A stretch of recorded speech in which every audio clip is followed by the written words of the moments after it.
আমাদের প্রধান উপদেষ্টা সাহেব আমাদের সকল রাজনৈতিক দলকে অ্যাড্রেস করলেন। সেখানে কমিশনের সবাই ছিলেন। এখনও চলছে, আমার একটা মিটিং আছে, এই জন্য আমি বের হয়ে গিয়েছি। এখনও আলাপ হচ্ছে। উনি প্রথমে যে বক্তৃতা দিয়েছেন প্রধান উপদেষ্টা সাহেব, উনি বলেছেন পুরো ঘটনাটা 6 মাসের যে ঘটনা এবং 6 মাসে কিভাবে সারা বাংলাদেশ আমরা সবাই সহ ওনার পাশে দাঁড়িয়েছি, কিভাবে আন্তর্জাতিক সমাজ দাঁড়িয়েছে এবং কিভাবে সর্বশেষ জাতিসংঘ দাঁড়িয়েছে।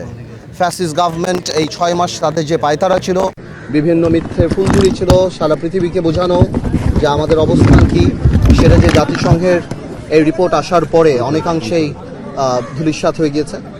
এবং আমাদের এই ঐক্য ধরে রাখতে হবে। আমাদের যারা শহীদ হয়েছেন এই ছাত্র জনতার আন্দোলনে, এই ফ্যাসিস্ট স্মরণ মুভমেন্টে, তাদের আত্মত্যাগকে আমাদের ভবিষ্যতে আমাদের কোনো কর্মকাণ্ড জানি কোনোভাবে অপমানিত না করে, ছোট না করে। যে স্বপ্ন নিয়ে এই ইন্টারিম গভর্নমেন্ট হয়েছে তার 6 মাস শেষ হয়েছে এবং আগামী 6 মাস কিভাবে সামনের দিকে আমরা সবাই একসাথে কাজ করব।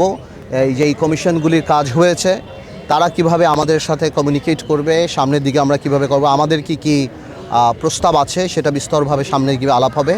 সেই ব্যাপারেই প্রধান উপদেষ্টা আমাদের সবার সাথে কথা বলেছেন এবং আমরা সবাই আমাদের জায়গা থেকে ধন্যবাদ জানাচ্ছি। এবং ছোট ছোট কিছু অ্যাডভাইস যেটা থাকছে, যে নির্বাচন কবে হবে আমরা তাড়াতাড়ি চাই।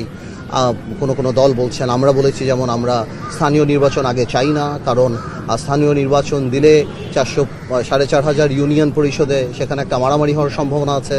একটা জানেন আপনারা, ইউনিয়ন পরিষদের নির্বাচন অনেক বেশি রক্তক্ষয়ী সংঘর্ষ সেসব জায়গাতে হয় এবং গ্রাউন্ড রিয়ালিটি আলাদা। আওয়ামী লীগকে গ্রাউন্ড রিয়ালিটিতে অনেকেই মানে না, মেনে নিবে না।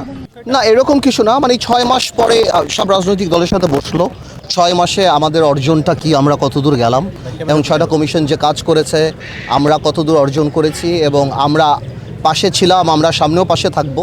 এবং এই যে আবার রিইউনাইট করাটা, এই যে মানে এত বড় একটা আত্মত্যাগ 6 মাস আগে, এতগুলি ছাত্র জনতার যে আত্মত্যাগ, সেটা জানি কোনোভাবেও নষ্ট না হয়। আমাদের এই অর্জনটা কোনো একটা সাধারণ অর্জন না। আমরা যেন নিজেদের স্বার্থে বা নিজেদের কোনো কারণ নিজেদের রাজনৈতিক উদ্দেশ্য হাসিল করতে, ওইটাকে জানি আমরা কোনোভাবে আন্ডারমাইন না করি। তারপর কমিশনের নর্মাল আলাপ হচ্ছে এবং আমাদেরকে জানানো হবে। আগামীতে সিরিজ মিটিং হবে প্রত্যেকটা রাজনৈতিক দলের সাথে এবং সেখান থেকে ইনশাল্লাহ ভালো পজিটিভ কিছু বেরিয়ে আসবে।